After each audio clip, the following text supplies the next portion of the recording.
Hello, this is going to be my second podcast. Like the first, I'm afraid it's just going to be an old bloke sitting in his study and talking to you. And I hope some of what I'm going to say will be of interest. My first podcast very much focused on Scotland and on Scottish independence, both historically and how we get there. Today I'm going to talk of things which apply much more to the entire United Kingdom, and I'm specifically going to talk about some of the ramifications of coronavirus, and particularly groups we may not think of who are being hurt not just by the virus but by the lockdown. And I should say that in my last talk, I was talking about things about which I specifically knew, especially about international law and how that affects declarations of secession and independence. And because I'd been for 20 years a diplomat, or more than 20 years a diplomat, I had particular professional experience that helped me explain things to you which you may not already know. Today's rather different because I'm not really going to talk about anything which I know better than you. What I'm merely going to do is try to give you some angles, some ways of looking at the facts that perhaps you haven't considered and which certainly are not being considered much by the mainstream media. Now I want to start with illegal immigration. It seems to me essential that as part of the reaction to coronavirus, we now have an amnesty for illegal immigrants. An amnesty for illegal immigrants is something that I have supported for many years, and it's something which Boris Johnson used to support once when he was Mayor of London. Nobody knows how many illegal immigrants there are in the UK. The last official government estimate of it was in 2005. After that, the government stopped estimating. If you look online for estimates from various bodies like Pew Research, for example, you find figures which tend to be between 800,000 and 1.2 million. That seems the range of accepted bodies giving their estimates for illegal immigrants. So around 1 million illegal immigrants in the UK. And I should declare an interest and say several of my friends are illegal immigrants, particularly from Ghana, a country with which, as you know, I've been strongly associated. I'm sorry, we're going to have to put up with the fan on the laptop going crazy from time to time. I've never been able to work out why it does that. I always assume it's just GCHQ every few minutes downloading the entire contents of my hard drive, but it probably is a much more sensible explanation than that, but I don't know what it is. Anyway, illegal immigrants, there are a lot. 1 million seems the best kind of academic estimate of illegal immigrants in the UK. Years ago, when I was in the Foreign Office, I was on an official visit to Thames Water. We were helping Thames Water bid for contracts in Africa. And Thames Water told me that the London Borough of Newham produced sewage which would indicate that its population was about 30% higher than its official population. Because, of course, they know very well how much sewage the average person produces. And if you've got an area producing a great deal more sewage than its population, that's something they have to cater with, and something that, of course, feeds through into their planning.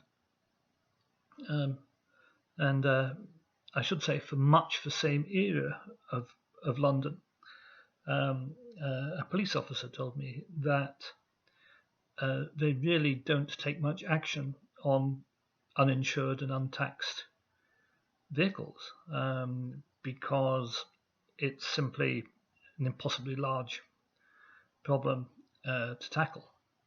And if a vehicle is uninsured and untaxed, but it's not been involved in an accident and there's no other reason, especially to do something about it, then they won't pursue it because it's almost bound to lead to an owner who's an illegal immigrant and all kinds of extra problems that the police just don't have time to deal with.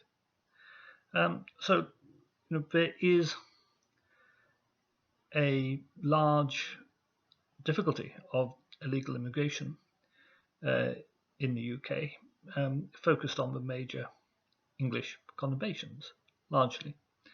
And everything I've just said to you could be said, of course, and frequently is said by Katie Hopkins or Tommy Robinson or any other agitator coming from an anti-immigration, even a racist viewpoint.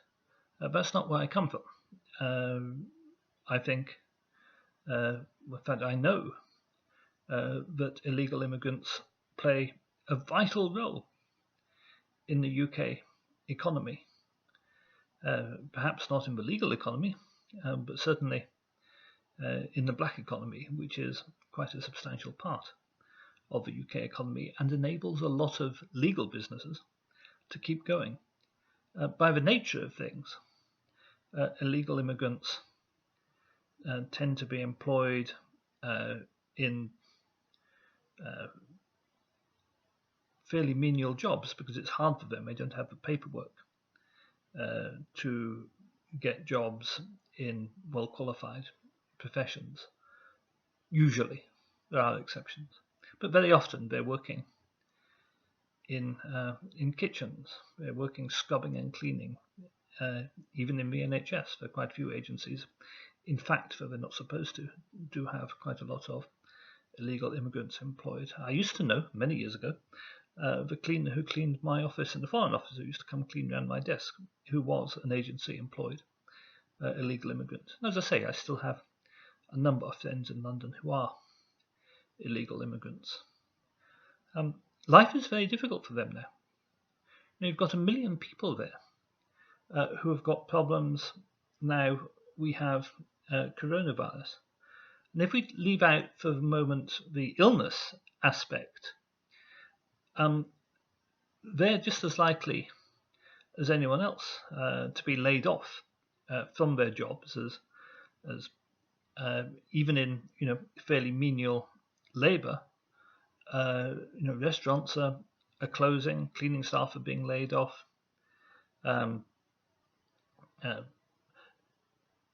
They are going to find themselves without income, and because they're not legally employed, they can't qualify. Their employers can't qualify to pay them furlough, for the government to pay them 80% of their wages as furlough. They can't apply for universal credit. Those I know have in fact been laid off from their work. I know, for example, 2 of them who have been working on construction sites on a cash in hand basis. I know another one who has been a cleaner in the NHS, and even the NHS cleaner is actually not working at the moment because of problems with his agency. But they can't qualify for universal credit. They have no income. In fact, because in great many cases of illegal immigrants, they are quite closely connected to other members of the ethnic community that they belong to. They're living hand to mouth, really, on the charity of the community, on community solidarity, and that is a problem. There's also problems for illegal immigrants with health. For one thing, a great many of them live in particularly cramped accommodation, again because they can't legally rent their own accommodation, and it's been made extremely difficult for illegal immigrants to be able to rent accommodation, and that's something we'll come on to in a moment. And because they tend to be rather poorly paid, it is not uncommon for them to be sharing rooms with others, certainly to be sharing kitchens and bathrooms with others, and to live in really quite cramped conditions. So that makes illegal immigrants particularly susceptible to the spread of a virus. And then, of course, if they catch it, you have the difficulty of accessing healthcare. Now, as it happens, and I'm not sure whether there's been any formal regulation of the rules, but my experience is that if anyone were to turn up seriously ill at an NHS hospital, even though they're supposed to, according to the Tories, in fact, doctors of a doctor can get involved, and even most administrative staff don't turn people away because of their passport. It doesn't happen. So I think there's every chance that people whose immigration status is bad, if they get to a hospital, if they're very ill, they will get treated. I don't think my worry isn't that people will be cast out into the gutter.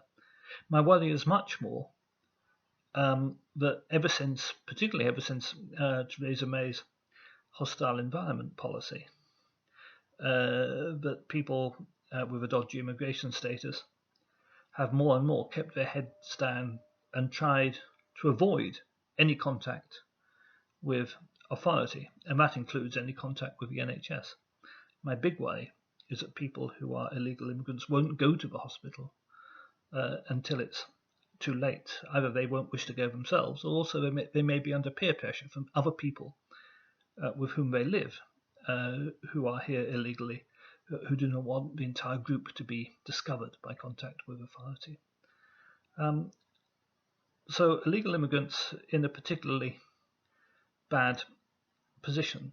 My own view has been for many years, and it's something on which I've frequently written, that we should have an amnesty for illegal immigrants, that we should bring them into the formal economy. I should say I've never known any illegal immigrant myself who doesn't work. I've never known any of these mythical figures who come here illegally and then manage to claim benefits. I don't think that's in the least likely.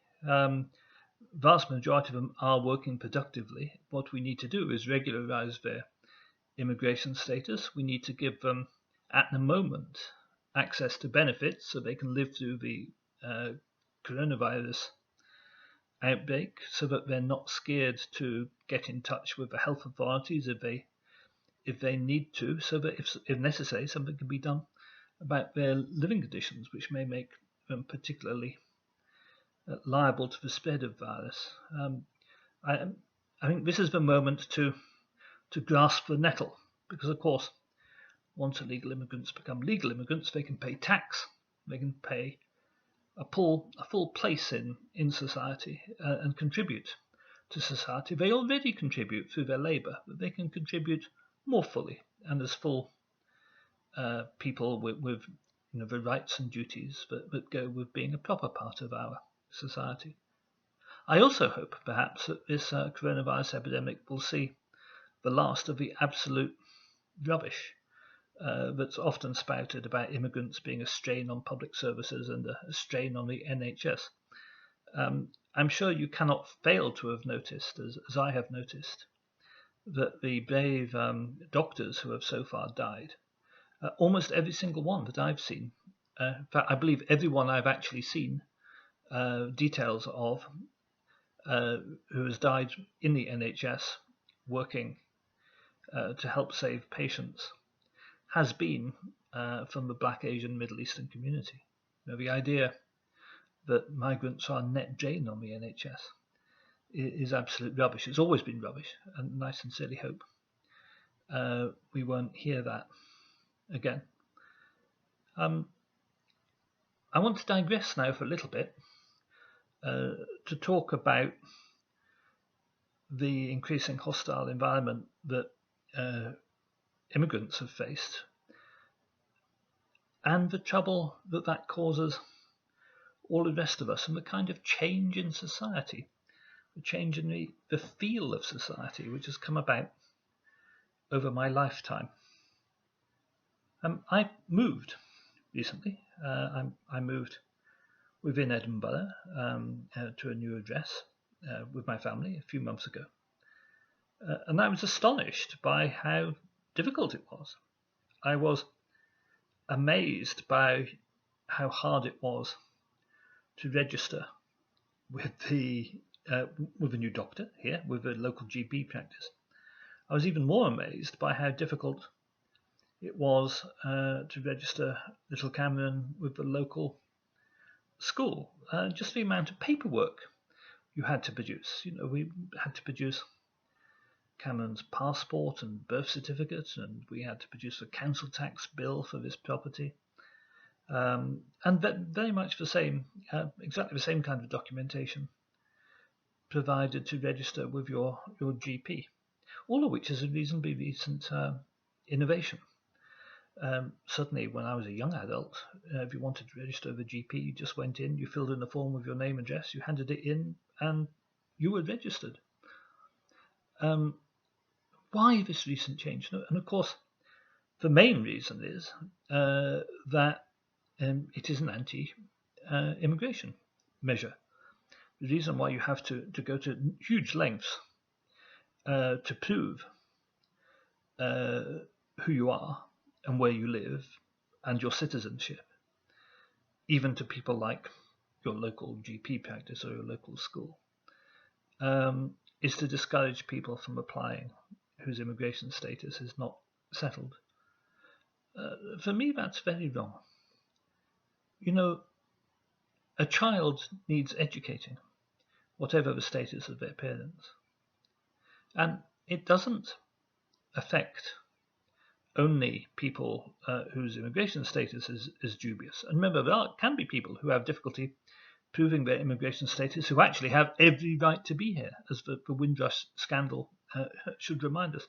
It also affects people in the travelling community, for example, who often don't have a fixed address, don't have the kind of documentation available to others. So this discrimination can affect many people and can affect particular ethnic communities. But it's more than that.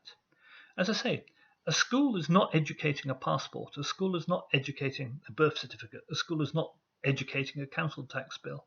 A school is educating a child. And that child needs educating, whatever the state of their passport or birth certificate or council tax bill. Any child who is here, who is in this area of Edinburgh, needs to be educated and should get educated with no question. It is to me absolutely ludicrous that you have to prove the right of a child to an education. All children have a right to an education, and this is where they are. This is where they have the right to their education. And I object in a more fundamental way to being asked to prove where I live when I go to a doctor. If I go to a doctor's surgery and say, my name is Craig Murray, this is my address, I want to register, why should I not be believed? Why the automatic presumption I am lying? Why is the onus on me to prove I'm not lying about who I am and where I live?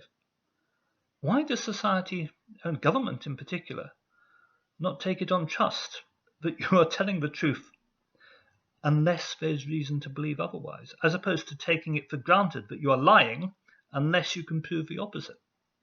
And that's a fundamental change in society. As I say, people would have thought it was nuts. Years ago, when I was a student, I first went to Dundee University. I wandered along to the local GP. I said, I've just come to university. I gave my name and address and I registered. No one asked me for any proof. Why would they? Why would you go to a GP surgery pretending to be living somewhere you're not living? What would be your motive? Very peculiar. And you can perhaps think of a weird motive, but that would be such an unusual thing that why change the system of believing everybody for the sake of one or two people who may not be as honest as you may wish. I recall when I stood for Parliament against Jack Straw in Blackburn many years ago, it was the first time it had happened to me that I'd been to see a printer and we needed to get, I think, 40,000 leaflets or so printed immediately. We needed them by the Monday or whatever. And the printer said they could get started right away, but to do that, it would need to be cash. And I said, fine, okay, no problem. Now I went to the bank. Now I went to withdraw, I can't remember, £4,000 or £5,000, whatever it was I had to pay to the printer. And I went to a branch of, my own bank, the bank I bank with, and I said I want to take out £5,000. And they said, why? I said, well, why? It's my money. I'd like to take it out because it is my money in my account. It's not actually your money, it's my money, and I would like my money. They said I had to fill out a form to say why I wanted it. Again, what on earth is that about? It's really quite extraordinary. Why this presumption that I am doing something wrong with my own money when there is no reason whatsoever to suspect that I am? We have come as a society to accept a situation where the government expects us all the time to prove we are honest, rather than it being presumed we are honest people, unless there is reason to suspect the contrary, and good reason. And to some extent, I worry about whether or not the over-policing of the coronavirus lockdown is going to accelerate that. Because, in a situation where you have to prove to a doctor or a school where you live, because it's presumed you're lying unless you can prove otherwise, in a situation where you're not even allowed to take your own money out of the bank unless you can prove what you want to do with it, a situation where the police can stop you for no reason at all when you're innocently walking down the street and ask you exactly where you're going and ask you to prove it, is likely to become normalized. I grew up, and younger people have never known anything other, I suppose, than the system I'm describing of having constantly to prove you're honest, and the presumption being that you're dishonest unless you can prove otherwise. I grew up in a society that was much freer and much more trusting, and where the assumption wasn't that you were lying, where the assumption was that you were an honest person. And I don't actually want to live in a society where I'm continually having to prove to public authorities that I am who I am. For me, that's just ridiculous, and it's a complete rollback of the entire notion of civil liberties and a real change in which society operates. And it's one I've very seldom seen discussed. So that's something else I wanted to discuss with you. Now then, to go back to coronavirus and its effect on different groups who aren't perhaps mainstream and who perhaps haven't been getting enough attention. Illegal immigrants was one, and there I think the answer is urgently to bring in an amnesty and make these people fully accepted members of society. There's also going to be a problem in this lockdown, and there is a problem. It's already manifesting itself in calls to rape crisis lines and women's shelters and domestic violence lines. Not all families are happy. I'm very fortunate being locked down here with a wonderful family in Edinburgh. Not all families are that happy. People being locked in together for long periods is going to bring undoubtedly a very large spike in domestic violence. I'm not convinced at all that the measures that have been taken by governments either down in London or in Scotland are of a scale to meet the problem. From what I'm picking up, potential crisis, spike in domestic violence and domestic incident, really needs to be tackled much more substantially. It's a very, very difficult thing when somebody who is in an abusive relationship would be unable to have any escape at all, when that partner is stuck with them 24 hours a day. And frictions in relationships are, of course, liable to become unbearably exaggerated. I think this is something we need to take very, very seriously. I think quite a profound change in the scale of provision for domestic abuse and for refugees. Of course, women are not the only victims of domestic abuse, but the vast majority of cases of domestic abuse affect women. I think we need to be looking at ramping up the availability of sheltered accommodation for women. And I think, for example, the Scottish government here gave £1.5 million to a couple of organisations to increase their coverage. I don't think that's nearly enough on the scale that's required. And again, I have been talking to people in organisations, in particularly a couple of women's shelters organisations down in Thanet. I used to be helping, or Nadira used to be helping, and I do think we need something on a much larger scale. The other problem is mental health. It's very difficult for people with mental health problems to manage being locked in for long periods, particularly people with depressive illness, for example. To be stuck inside all by themselves is quite obviously going to exaggerate their depressive illness, or there's a very serious risk it will exaggerate their depressive illness. And people who already have difficulties with socialization, that's going to be made much worse by enforced isolation. There has been quite a lot done, quite a lot is being done on helplines for people who already perhaps suffer social isolation and loneliness through old age. And there are initiatives for people to check on their elderly neighbours, which is something I've been doing myself, and for people to phone. The NHS is organising for people to phone elderly people in isolation to make sure they're okay. I'm not sure enough is being done, and I'm not sure there's sufficient of a database to enable enough to be done to help people who are having trouble coping with isolation in terms of mental health.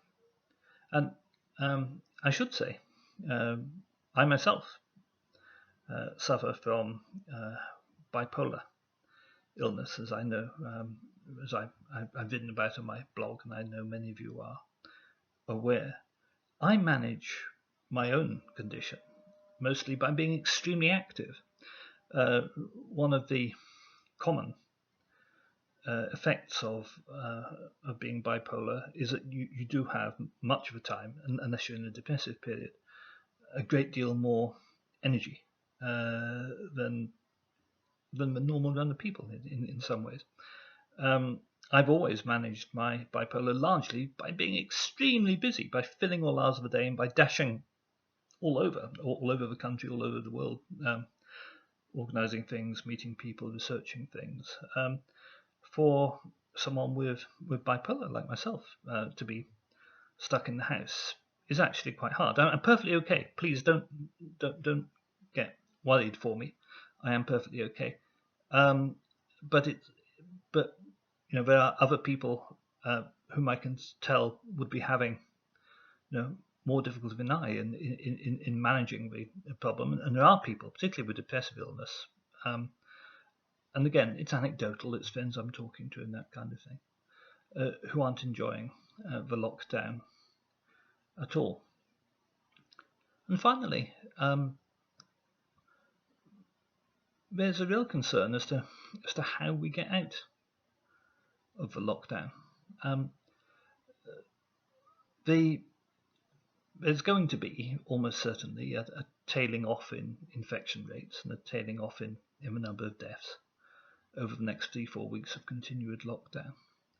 Nobody knows whether there's going to be a seasonal effect on coronavirus, whether it's going to reduce seasonally. Once lockdown is released, it's going to start spreading back in the population again.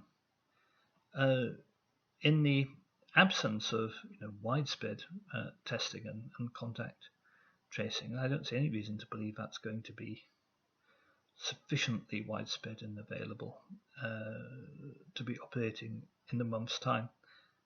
I really don't see an end to this. There's no doubt, it is an extremely nasty and unpleasant illness, and I'm not quite sure what else the government could be doing.